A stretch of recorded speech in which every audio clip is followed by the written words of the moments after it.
Halo sobat baku hantam yang pinjaman online-nya bapaknya yang bayar. Ya salam. Perang Korea pada 1950 ini berakhir tanpa sebuah titik damai, sehingga secara teknis Korsel dan Korut ini masih berperang sampai sekarang.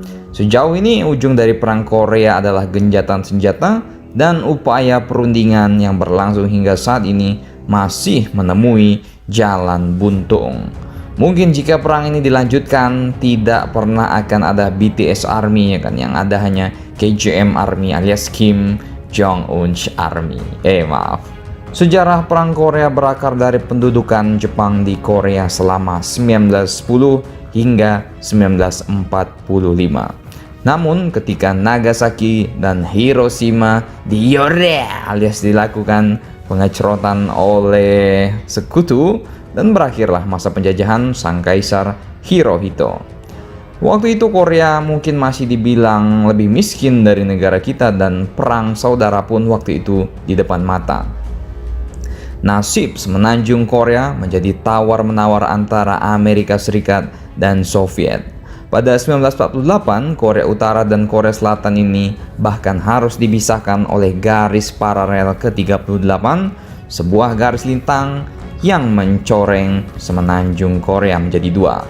Korea Utara menjadi negara sosialis yang dipimpin oleh kakek Kim Il Sung dan didukung oleh babe Stalin, sedangkan Korsel menjadi negara kapitalis yang dipimpin oleh Syngman Rhee yang didukung oleh Amerika.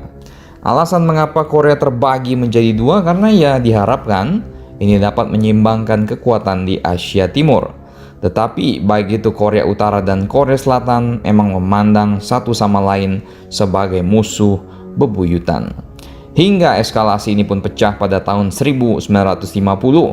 Perang Korea dimulai pada 25 Juni 1950. Waktu itu sekitar 75.000 tentara rakyat Korea Utara terjun melewati batas paralel, dan ribuan manusia ini bukanlah ormas-ormas ataupun fans boynya Real Madrid ataupun pengurus partai, tapi mereka diperintah untuk satu tujuan, yaitu menduduki seluruh Korea Selatan. Invasi ini adalah aksi militer pertama di Perang Dingin. Pada bulan Juli, pasukan Amerika Serikat memasuki medan perang atas nama Korea Selatan, dan seperti biasa mereka memerangi komunisme. Namun Amerika memasuki perang Korea tanpa deklarasi perang resmi dan tidak melalui persetujuan Kongres, yang mereka berperang atas nama Dewan Keamanan PBB. Pada hari awal-awal perang Korea, pasukan PBB ini sempat mendorong tentara Korea Utara ke perbatasan China, yang kemudian direspon China dengan mengerahkan lebih dari 3 juta prajurit ke Korea Utara. Sementara itu Uni Soviet memasok dan melatih pasukan Korea Utara dan China, serta mengirim pilot untuk misi melawan pasukan sekutu tersebut. Hingga pada musim panas 1951, pasukan kedua kubu terlibat pertempuran sengit di sekitar garis paralel ke-38. Korban-korban pun berjatuhan. Hingga pada akhirnya pada tanggal 27 Juli 1953, Korut, China, dan Amerika harus menandatangani perjanjian genjatan senjata perang Korea. Akan tetapi Korea Selatan keberatan dengan pembagian Korea dan tidak menyetujui genjatan atau genjatan senjata atau menandatangani perjanjian damai formal. Jadi meskipun pertempuran di medan laga ini berakhir, secara teknis perang Korea masih berlangsung.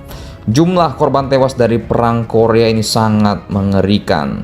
Diperkirakan hampir 40.000 dari militer Amerika tewas, 46.000 dari Korea Selatan, 215.000 tentara Korea Utara tewas, dan 400.000 dari tentara China menjadi korban, dan ada 4 juta warga sipil yang menjadi korban. Sungguh sebuah perang yang sangat ngeri-ngeri tidak sedap ini.